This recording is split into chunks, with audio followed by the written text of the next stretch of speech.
ಅವನಿವತ್ತು ಬರ್ತಾನ, ಅವಳಿಗೆ ಬೈಕನ್ನ ಓಡಿಸಕ್ ಬರುತ್ತಾ, ಆ ಕೆಲಸ ಇವತ್ತು ಮುಗಿಯುತ್ತಾ? ಹೀಗೆ ನಾವು ಕೆಲವೊಂದು ಸಂದರ್ಭದಲ್ಲಿ ಮಾತನಾಡ್ತಿರ್ತೇವೆ. ಸೊ ಈ ರೀತಿಯಾಗಿರ್ತಕ್ಕಂಥ ವಾಕ್ಯಗಳನ್ನ ಯಾವ ಒಂದು ಸ್ಟ್ರಕ್ಚರ್ ಇಂದ ಬಳಸಬೇಕು, ಯಾವ ಒಂದು ಹೆಲ್ಪಿಂಗ್ ವರ್ಬ್ ಅನ್ನು ಬಳಸಬೇಕು, ಹೇಗೆ ಬಳಸಬೇಕು, ಯಾವಾಗ ಬಳಸಬೇಕು ಅಂತ ಗೊತ್ತಿರೋದಿಲ್ಲ. ಸೊ ಈ ರೀತಿ ವಾಕ್ಯಗಳನ್ನ, ಈ ರೀತಿ ಪ್ರಶ್ನೆಗಳನ್ನ ಹೇಗೆ ಕೇಳೋದು ಅನ್ನೋದನ್ನ ಈ ಒಂದು ವಿಡಿಯೋದಲ್ಲಿ ನೋಡೋಣ. ಬಿಫೋರ್ ದಟ್, ಯಾರು ನಮ್ಮ ಚಾನಲ್ ಹೊಸದಾಗಿ ನೋಡ್ತಾ ಇದ್ದೀರಿ, ದಯವಿಟ್ಟು ಸಬ್ಸ್ಕ್ರೈಬ್ ಮಾಡ್ಕೊಳ್ಳಿ. ವಿಡಿಯೋ ಇಷ್ಟ ಆದ್ರೆ ಲೈಕ್ ಮಾಡಿ, ಅದೇ ರೀತಿ ಶೇರ್ ಮಾಡಿ. ಅದೇ ರೀತಿ ವಿಡಿಯೋ ಹೇಗೆ ಬರುತ್ತೆ ಅನ್ನೋದನ್ನು ಕೂಡ ಕಮೆಂಟ್ ಮುಖಾಂತರ ತಿಳಿಸಿ. ಇಂಗ್ಲಿಷ್ ಅನ್ನು ಕಲಿಯೋದು ತುಂಬಾನೇ ಈಸಿ. ಹೇಗೆ ಅಂತಂತಂದ್ರೆ, ನಾವು ಎಷ್ಟು ಪ್ರಶ್ನೆಗಳನ್ನ ಮಾಡ್ತೀವಿ ಅಷ್ಟು ನಾವು ರೆಸ್ಪಾನ್ಸ್ ಸಿಗುತ್ತೆ, ಅಷ್ಟು ನಾವು ಇಂಗ್ಲಿಷ್ ಅನ್ನ ಸುಲಭವಾಗಿ ಕಲಿಬಹುದು. ಹಾಗಾದ್ರೆ ಬನ್ನಿ, ಪ್ರಶ್ನೆಗಳನ್ನ ಹೇಗೆ ಮಾಡೋದು ಅನ್ನೋದನ್ನ ಇವತ್ತಿನ ಒಂದು ವಿಡಿಯೋದಲ್ಲಿ ನೋಡೋದನ್ನ. ತುಂಬಾ ಇಂಪಾರ್ಟೆಂಟ್ ಆಗಿರ್ತಕ್ಕಂಥ ಟಾಪಿಕ್. ವಿಡಿಯೋವನ್ನು ಸ್ಕಿಪ್ ಮಾಡದೆ ಎಂಡ್ ವರೆಗೂ ನೋಡಿ. ಅದೇ ರೀತಿ ನೋಡ್ತಾ ಇರುವಾಗ ನೋಟ್ಸ್ ಮಾಡಿ ಇಟ್ಕೊಳ್ಳಿ. ಅದೇ ರೀತಿ ನೀವು ಕೂಡ ಪ್ರಾಕ್ಟೀಸ್ ಮಾಡ್ತಾ ಹೋಗಿ, so that you can learn it better. Without any further delays, let's get started the video. Spoken English. ನಮಗೆ ಗೊತ್ತಿರಲಿ, ಪ್ರೆಸೆಂಟ್ ಅಲ್ಲಿ ಡಸ್ ಅನ್ನ he, she, ಇಟ್ಗಳ ಜೊತೆಗೆ ಬಳಸ್ತೇವೆ. ಡೂ ಅನ್ನ I, we, you, they ಜೊತೆಗೆ ಬಳಸ್ತೇವೆ. ಡಸ್ ಅನ್ನ ಯಾಕೆ ಮೊದಲಿಗೆ ಬಳಸ್ತೇವೆ ಅಂದ್ರೆ, whenever we want to ask a question, we must use that helping verb first in the place. Subject ಜಾಗದಲ್ಲಿ ಹೆಲ್ಪಿಂಗ್ ವರ್ಬ್ ಅನ್ನ ಮೊದಲಿಗೆ ನಾವು ಬಳಸಬೇಕು. ಯಾವಾಗ ಪ್ರಶ್ನೆಗಳನ್ನು ಮಾಡುವಾಗ ಇಂಗ್ಲಿಷ್ ಅಲ್ಲಿ, ಆ ನಂತರ ಬರ್ತಕ್ಕಂಥದ್ದು ಇವುಗಳನ್ನ ನೆಕ್ಸ್ಟ್ ಬಳಸಬೇಕು. ಇದು ಸಿಂಪಲ್ ಪ್ರೆಸೆಂಟ್ ಅಲ್ಲಿ ಬಳಸ್ತಕ್ಕಂಥ ಒಂದು ಕ್ವಶನ್ ಫಾರ್ಮೆಟ್. ಸಿಂಪಲ್ ಪ್ರೆಸೆಂಟ್ ಅಲ್ಲಿ he, she, ಇಟ್ಗಳ ಜೊತೆಗೆ ಡಸ್ ಅನ್ನ ಬಳಸಬೇಕು. ನಂತರ ಬರ್ತಕ್ಕಂಥದ್ದು V1 verb form, ಅಂದ್ರೆ ಕ್ರಿಯಾಪದದ ಒಂದು ಬೇಸ್ ಫಾರ್ಮ್ ಅನ್ನು ನಾವು ಇಲ್ಲಿ ಬಳಸಿ ಹೇಳಬೇಕು. ಓಕೆ, ನೋಡಿ ಹೇಗೆ ಆಗುತ್ತೆ ಕ್ವಶನ್, ಅರ್ಥ ಏನಾಗುತ್ತೆ ಒಂದೊಂದಾಗಿ ನೋಡ್ತಾ ಹೋಗೋಣ. Does he come? ಅವನು ಬರ್ತಾನ. ನಾವು ಕೇಳ್ತಿರ್ತಲ್ಲ, ಅವಳು ಬರ್ತಾಳ ಇವತ್ತು, ಅವನು ಬರ್ತಾನ, ಹೌದಲ್ವಾ? ನೋಡಿ ಸಿಂಪಲ್ ಆಗಿದೆ. ಡಸ್ ನಂತರ ಬರ್ತಕ್ಕಂಥದ್ದು ಯಾವುದೇ ಪ್ರೊನೌನ್ ತಗೊಳ್ಳಿ, ಹಿ, ಶಿ, ಇಟ್ ತಗೊಳ್ಳಿ. ನೆಕ್ಸ್ಟ್ ಬರ್ತಕ್ಕಂಥದ್ದು ವರ್ಬ್ ಅನ್ನ V1 ಅಲ್ಲಿ ಬಳಸಬೇಕು. ನಂತರ question mark. It means we are going to ask a question here. ಇದು ಪ್ರೆಸೆಂಟ್ ಅಲ್ಲಿ ಬಳಸ್ತಕ್ಕಂಥ ಒಂದು ಕ್ವೆಶ್ಚನ್. ಬರ್ತಾನ? ಅವನು ಬರ್ತಾನ. Does he sleep? ಅವನು ಮಲಗ್ತಾನ. ಈಗ does he sleep now? Does he sleep now?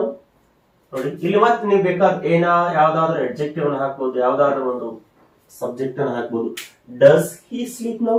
ಅವನಿಗೆ ಮಲಗ್ತಾನ. Does he eat banana? ಅವನು ಬಾಳೆಹಣ್ಣು ತಿಂತಾನ. ಕೇಳು, does he eat banana? Does he have lunch? ಅವನು ಊಟವನ್ನು ಮಾಡ್ತಾನ. ಡಸ್ ಹಿ ಈಟ್? ಈಟ್ ಆದ್ರೂ ಬಳಸಿ ಅಥವಾ ಹ್ಯಾವ್ ಲಂಚ್ ಅಂತ ಅನ್ನೋದ್ರು ಬಳಸಬೇಕು. ನೋಡಿ ಕೇಳಿ, ಡಸ್ ಹಿ ಹ್ಯಾವ್ ಲಂಚ್? ಅವನು ಊಟವನ್ನ ಮಾಡ್ತಾನ. ಈ ರೀತಿ ಪ್ರಾಕ್ಟೀಸ್ ಮಾಡ್ತಾ ಹೋದಾಗ ಏನಾಗುತ್ತೆ, ನಾವು ಕೂಡ ಹೆಚ್ಚನ್ನ ಇಂಗ್ಲಿಷ್ ಅನ್ನ ಕಲಿಬಹುದು. ಯಾವುದು? ಕನ್ನಡದ ಮುಖಾಂತರವೇ ಕಲಿಬಹುದು. ಆದ್ರೆ practice practice practice, that is the only way to learn English better in your home. ಮನೆಯಲ್ಲೇ ಇದ್ಕೊಂಡು ಪ್ರಾಕ್ಟೀಸ್ ಮಾಡ್ತಾ ಹೋದಾಗ ನೀವು ಇಂಗ್ಲಿಷ್ ಅನ್ನ ಕಲಿಬಹುದು. Yes, does he know bike riding? ಅವನಿಗೆ ಬೈಕ್ ಓಡಿಸೋದು ಗೊತ್ತಾ? ಅಂದ್ರೆ ಮಾತ್ರ ನಾನು ಬೈಕ್ ಕೊಡ್ತೀನಿ. Does he know bike riding? Does he finish it today? ಅದು ಇವತ್ತು ಮುಗಿಯುತ್ತಾ? ಅದನ್ನ ಇವತ್ತು ಮುಗಿಸ್ತಾನ ಅವನು. Does he come early? ಅವನಿಗೆ ಬೇಗ ಬರಕ್ಕಾಗುತ್ತಾ? Does he come early? ಅವನ್ ಬೇಗ ಬರ್ತಾನ? ಹರೀಶು, ನಿಮ್ಗೆ ಗೊತ್ತಾ ಅವನ್ ಬೇಗ ಬರ್ತಾನ? Does it walk steadily? ಅದು ಚೆನ್ನಾಗಿ ನಡೆಯುತ್ತಾ? ನಾಯಿ. ಇಲ್ಲಿ ಯಾವ್ದಾದ್ರು ಒಂದು ಪ್ರಾಣಿಗಳ ಹೆಸರನ್ನು ಹಾಕ್ಬೋದು. ಅದೇ ರೀತಿ ನೋಡಿ, ಶಿ ಅನ್ನ ತಗೊಳ್ಳಿ. ಡಸ್ ಶಿ ಕಮ್, ಅವಳು ಬರ್ತಾಳ ಈಗ. Does she come now. Does she eat banana, ಅವಳು ಬಾಳೆಹಣ್ಣು ತಿಂತಾಳ ಕೇಳು. Does she eat banana. ನೀವಿಲ್ಲಿ ಬೇರೆ ಯಾವ್ದಾದ್ರೂ ಒಂದು ಫ್ರೂಟ್ ನೇಮ್ ಆದ್ರೂ ತಗೊಳ್ಬಹುದು. ಇಲ್ಲಿ ಬೇರೆ ಯಾವ್ದಾದ್ರೂ ಒಂದು ವರ್ಬನ ತಗೊಳ್ಬಹುದು. Does she drink juice.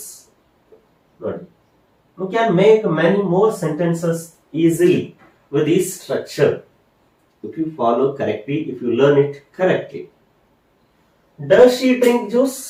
ಅವಳು juice ಕುಡಿತಾಳ. Does she have lunch? ಅವಳು ಊಟವನ್ನು ಮಾಡ್ತಾಳ.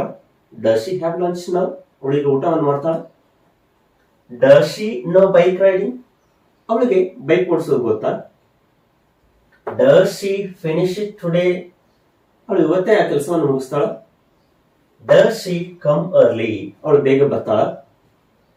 Does she walk steadily? ಅವಳು ಚೆನ್ನಾಗಿ ನಡೆಯಕ್ಕಾಗುತ್ತಾ? Steadily ಚೆನ್ನಾಗಿ. Does she walk steadily? ಅವಳು ಚೆನ್ನಾಗಿ ನಡೆಯಕ್ಕಾಗುತ್ತಾ? ಹೌದಲ್ಲ?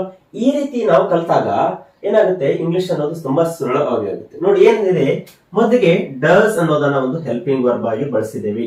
ಯಾಕಂದ್ರೆ ಕ್ವಶನ್ ಅನ್ನ ಮಾಡ್ಬೇಕಾದ್ರೆ ಯಾವಾಗ್ಲೂ ಹೆಲ್ಪಿಂಗ್ ವರ್ಬ್ ಗಳನ್ನ ನಾವು ಬಳಸಬೇಕು. ಇಲ್ಲಿ ಐ, ವಿ, ಯು, ದೇ ಇದ್ದಾಗ ಡು ಅನ್ನ ಬಳಸಿ, ಹೌದಲ್ವಾ? ಆ ನಂತರ ಬರ್ತಕ್ಕಂಥದ್ದು ಸಬ್ಜೆಕ್ಟ್ ಹಿ, ಶಿ, ಇಟ್ ಗಳ ಜೊತೆಗೆ ಮಾತ್ರ ಬಳಸ್ತೇವೆ. ಇಲ್ಲಿ ಸಿಂಪಲ್ ಪ್ರೆಸೆಂಟ್ ಟೆನ್ಸ್ ಅಲ್ಲಿ ಹೇಳ್ತಾ ಇದ್ದೇನೆ ನಾನು. ಇಲ್ಲಿ V1 ವರ್ಬ್ ಫಾರ್ಮ್, ಯಾಕಂದ್ರೆ ಪ್ರೆಸೆಂಟ್ ಅಲ್ಲಿ ಕೇಳ್ತಾ ಇದ್ದೇನೆ ನಾವು. ಸೊ ಇದಿಷ್ಟು ಏನಂತಂದ್ರೆ ಪ್ರಶ್ನೆನ ಹೇಗೆ ಮಾಡೋದು ಅಂತ ಗೊತ್ತಾಯ್ತು. ಈಗ ನೆಗೆಟಿವ್ ಅಲ್ಲಿ ಹೇಗೆ ಹೇಳೋದು ಇದನ್ನ ನೋಡಿ. Does he come early? ಅವನು ಬೇಗ ಬರ್ತಾನ? ಅವಾಗ ಹೇಳ್ತೇವೆ ಬರ್ತಾನೆ ಅಂತಂದ್ರೆ ಎಸ್ ಹಿ ಕಮ್ಸ್ ಅಂತ ಹೇಳ್ತೇವೆ. ಇಲ್ಲ ಅಂದ್ರೆ ಅವನು ಬರೋದಿಲ್ಲ ಬೇಗ ಅಂತ ಹೇಳ್ತೇವೆ. ಹೇಗೆ ಮಾಡೋದು?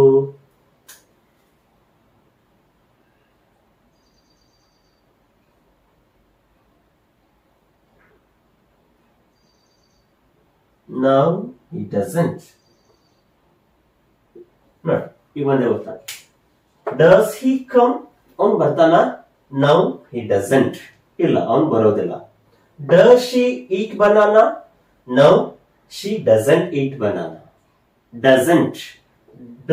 Does ಮತ್ತು not ಅನ್ಸಿದಾಗ doesn't ಅಂತಾನೆ ಹೇಳ್ಬೇಕು. Does not ಅಂತ ಹೇಳಲ್ಲ.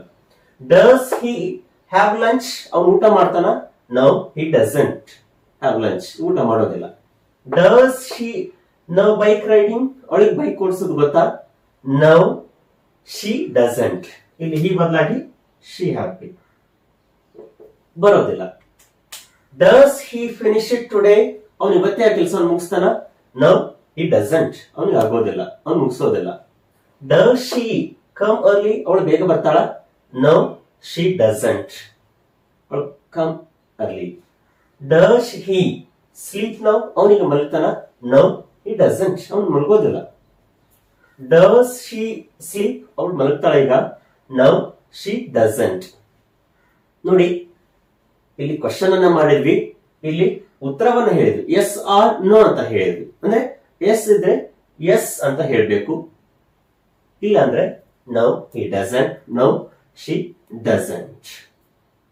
ನೋಡಿ, ಎಷ್ಟೊಂದು ಸಿಂಪಲ್ ಆಗಿರ್ತಕ್ಕಂಥ ಒಂದು ಸ್ಟ್ರಕ್ಚರ್ ಮುಖಾಂತರ ಇವತ್ತಿನ ಒಂದು ವಿಡಿಯೋದಲ್ಲಿ ನಾವು ಪ್ರಶ್ನೆಗಳನ್ನ ಹೇಗೆ ಮಾಡೋದು, ಅದೇ ತರ ಅದನ್ನ ನೆಗೆಟಿವ್ ಸೆಂಟೆನ್ಸ್ ಅಲ್ಲಿ ಹೇಗೆ ಮಾಡೋದು ಅನ್ನೋದನ್ನ ನೋಡಿದ್ವಿ. ನಾನು ಕೆಲವೊಂದಿಷ್ಟು ವಾಕ್ಯಗಳನ್ನು ಹೇಳ್ತೀನಿ, ನೀವು ಕೂಡ ಕಮೆಂಟ್ ಮುಖಾಂತರ ಮಾಡಿ ತಿಳಿಸಿ. ಅವಳು ಕಾಲೇಜ್ಗೆ ಬರ್ತಾಳ? ಮೊದಲೇ ಒಂದು ವಾಕ್ಯ.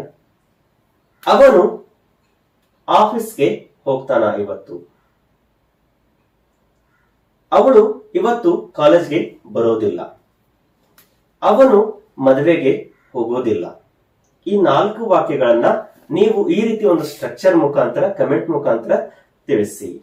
ಇದೇ ರೀತಿ ನಾಳೆ ಒಂದು ವಿಡಿಯೋದಲ್ಲಿ ಇನ್ನು ಯೂಸ್ಫುಲ್ ಆಗಿರ್ತಕ್ಕಂಥ ಸ್ಟ್ರಕ್ಚರ್ ಮುಖಾಂತರ ಇಂಗ್ಲಿಷ್ ಅನ್ನ ನಿಮ್ ಜೊತೆ ಕಲಿಯೋಣ. ಅಲ್ಲಿವರೆಗೂ ವಿಡಿಯೋವನ್ನ ನೋಡ್ತಾ ಇರಿ, ಮ್ಯಾಕ್ಸಿಮಮ್ ಆಗಿ ಶೇರ್ ಮಾಡಿ, ಅದೇ ರೀತಿ ನಮ್ಮ ಚಾನೆಲ್ ಅನ್ನು ಸಬ್ಸ್ಕ್ರೈಬ್ ಮಾಡೋದನ್ನು ಮಾತ್ರ ಮರಿಬೇಡಿ. Have a nice day. See you in the next class.